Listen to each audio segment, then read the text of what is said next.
Bonsoir à tous et bienvenue dans votre journal sur KMT, LCL, FM+, et OM5 TV sur les réseaux Free, Orange, Numéricable et Bouygues en France. Voici quelques-uns des sujets que nous allons aborder ce soir.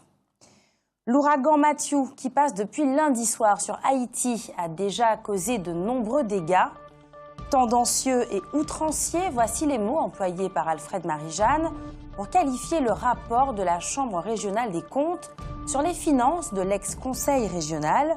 Le président du conseil exécutif de la collectivité territoriale de Martinique s'est exprimé à l'occasion des plénières de la CTM qui se tiennent aujourd'hui, mardi et demain, mercredi.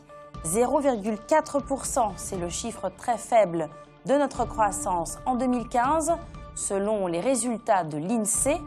Les chorales de la Martinique se sont retrouvées au Palais des Sports du Lamentin il y a quelques jours pour un jubilé. Elles répondaient à l'invitation de Monseigneur David Macaire.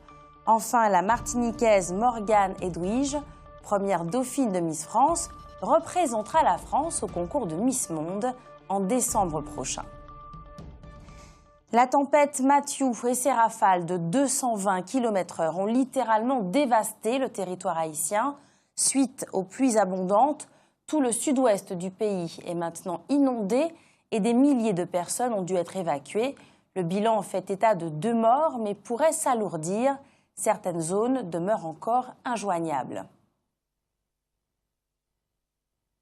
Et pour rappel, en Martinique, les artisans sinistrés à la suite du passage de la tempête Matthew peuvent être accompagnés par la Chambre de métier dans la gestion de leurs difficultés et ainsi bénéficier du fonds de calamité en cas de catastrophe naturelle.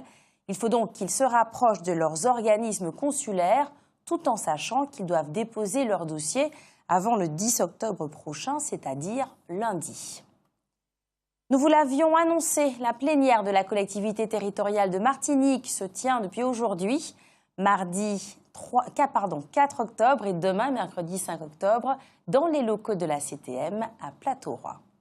94 points doivent être abordés en 2 jours et les débats promettent d'être houleux. Ce mardi, la séance a débuté par un discours du président du conseil exécutif, Alfred Marie-Jeanne, qui s'est exprimé sur le rapport de la Chambre régionale des comptes concernant les finances de l'ex-conseil régional. Il a qualifié ce rapport de tendancieux et outrancier. Selon ses mots, ce document, tripatouillé à souhait, cherchait vainement à transformer un déficit avéré en un excédent introuvable. Fin de citation. Une déclaration qui a déclenché une véritable joute verbale entre membres de la majorité et membres de l'opposition pendant plusieurs heures. Par ailleurs, les chauffeurs de taxi ont exprimé leurs revendications.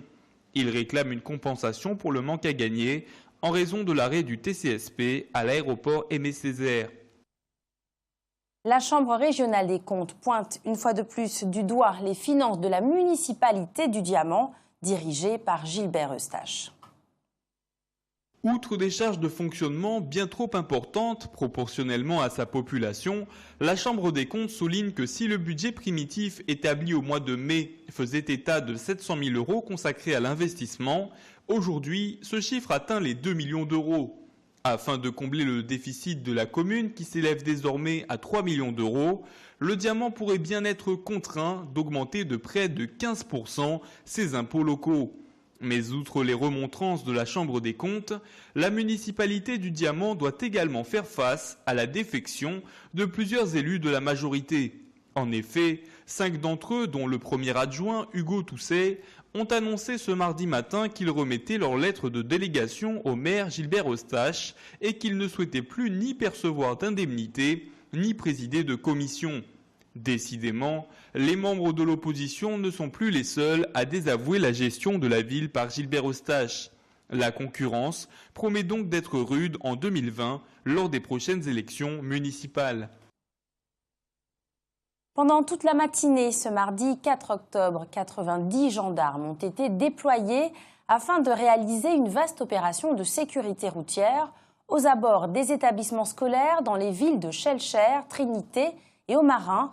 Ils ont relevé 124 infractions, non-port de ceinture, non-port de casque pour les 2 roues ou encore téléphone portable au volant. Ils ont également saisi 6 grammes de cannabis au Marin. Afin de mieux connaître notre jeunesse, ses préoccupations et ses enjeux, une importante enquête interactive intitulée « Génération Watt » sera prochainement lancée sur notre île. Elle comprendra quelques 150 questions sur leur famille, leur intimité, leur avenir, leurs relations avec leur territoire, la France et l'Europe, et beaucoup d'autres. Un autre sujet qui doit intéresser tout autant les Martiniquais. Vendredi 30 septembre, l'INSEE, l'Institut national de la statistique et des études économiques, présentait les résultats 2015 des comptes économiques rapides pour l'outre-mer. L'occasion de faire le point sur notre croissance, c'était au centre Delgrès de l'INSEE à Fort-de-France. Les comptes économiques rapides sont élaborés dans le cadre du partenariat CEROM entre l'INSEE, l'IEDOM, l'Institut d'émission des départements d'outre-mer, et l'AFC, l'Agence française de développement. Pour la présentation de ces résultats 2015, les représentants de ces institutions étaient donc présents. Ce qu'il faut retenir, c'est que notre croissance est très faible, à 0,4% en 2015, largement en baisse par rapport à 2014 où elle s'élevait à 1,8%. Elle est aussi largement inférieure à celle de nos voisins. En Guadeloupe et en Guyane, la croissance s'établit à 1,9%. En Guadeloupe notamment, elle est en augmentation puisqu'elle était de 1% en 2014. À titre de comparaison, l'ensemble de la France enregistre une croissance de 1,3%. En ce qui nous concerne, malgré une faible inflation et une amélioration du marché du travail, le recul de notre population et son vieillissement limitent la progression de la consommation des ménages et donc l'augmentation du PIB. On note par ailleurs un investissement stable, soutenu par le secteur privé, mais on constate que le secteur du BTP rencontre des difficultés. Le rapport de l'INSEE fait état d'un repli des ventes de ciment et d'une chute des attestations de conformité électrique délivrées par le Consuel. Par ailleurs, les dépenses publiques diminuent légèrement, moins 0,5% par rapport à 2014, mais la masse salariale reste stable et même en augmentation dans les hôpitaux publics. Enfin, il y a du progrès du côté du tourisme, essentiellement grâce aux dépenses des croisiéristes, plus nombreux sur notre territoire en 2015. Espérons que l'activité de l'aéroport Aimé-Césaire, dont l'ouverture de nouvelles destinations, augmentera significativement ses résultats dans les années à venir.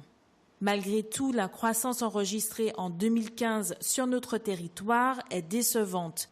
Il sera intéressant de voir les mesures concrètes mises en œuvre par nos dirigeants et l'ensemble des acteurs institutionnels et économiques pour redresser la barre.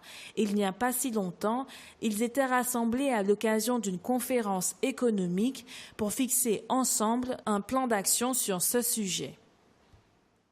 On le sait, les écologistes ont demandé au tribunal administratif de dire qu'il est impossible que s'installe au Galion une usine de biomasse. On ne sait pas encore quelle sera la décision du tribunal, mais les promoteurs de cette entreprise, certainement déjà pris par leurs engagements, continuent de faire comme si de rien n'était. C'est ainsi qu'ils sont en train d'installer à l'hydrobase, à Fort-de-France, la structure où ils vont stocker la biomasse en provenance des États-Unis.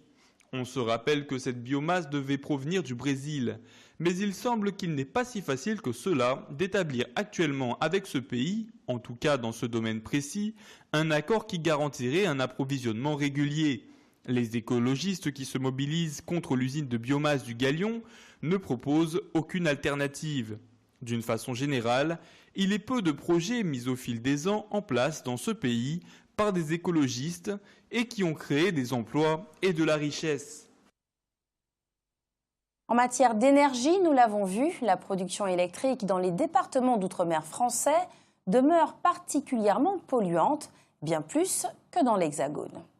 Seule la Guyane, qui dispose d'un immense barrage hydraulique, s'approche des 50% d'énergie renouvelable à l'horizon 2020, prévu par le Grenelle de l'environnement.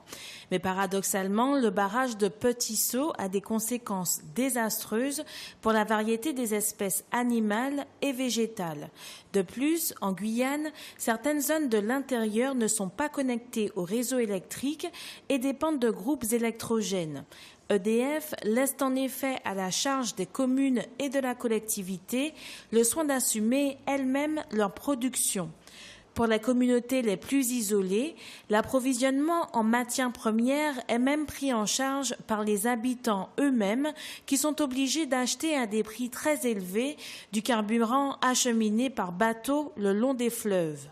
Notons que la Réunion dispose également d'un barrage hydraulique et force est de constater que dans ces deux départements, les moins dépendants en énergie fossile de l'outre-mer français, les coupures d'électricité sont bien moins nombreuses qu'aux Antilles et à Mayotte qui, elles, dépendent très largement des énergies fossiles.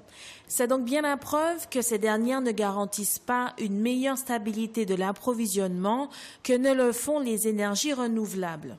Ajoutons que la Martinique et Mayotte sont particulièrement en retard en matière d'énergie renouvelable. Monseigneur David Macaire avait invité toutes les chorales liturgiques du diocèse à participer à un jubilé. C'était il y a quelques jours au Palais des Sports du Lamentin.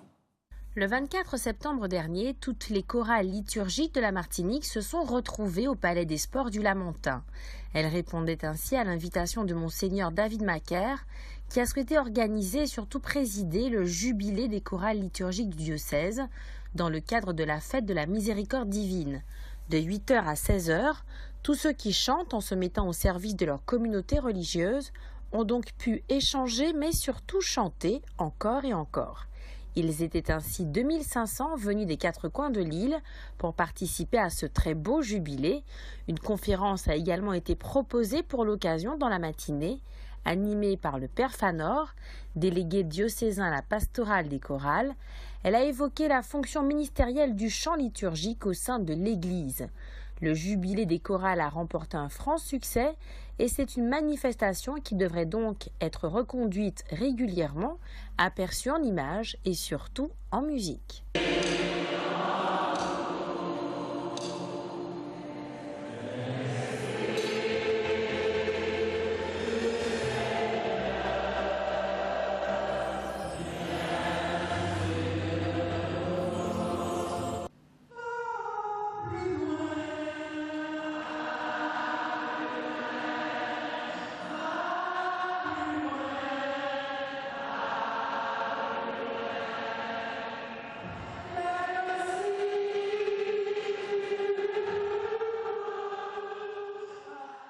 L'association Virgule, que préside le dynamique José Egui et qui a signé une convention avec la direction régionale à l'action culturelle, la fameuse DRAC, propose pour la 10e fois son festival international.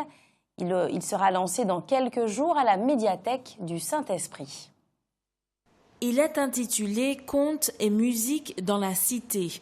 C'est un festival très décentralisé puisque les conteurs et les musiciens vont se produire à Tropicatrium, salle France Fanon, au CDST de Saint-Pierre, à l'habitation Saint-Étienne au Gros-Morne, au Bourg du Prêcheur, à Fort-de-France, à Quimbouliki, à Saint-Joseph, au Jardin de Balata, à la médiathèque du Saint-Esprit, à la bibliothèque universitaire de Schellcher, à la médiathèque de Rivière-Salée, à la bibliothèque Schellcher à Fort-de-France, à la mairie de Sainte-Luce, au domaine de la Pagerie, à l'internat de la Réussite de Fort-de-France, au domaine de Font-Saint-Jacques.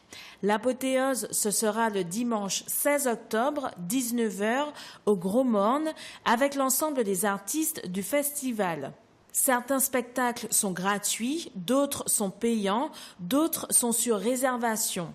Pour avoir plus de renseignements, contactez Elisabeth Olvera au 0696 85 69 82. 0696 85 69 82. toute l'actualité des régions d'outre-mer et des ultramarins de l'Hexagone sur outremernews.fr.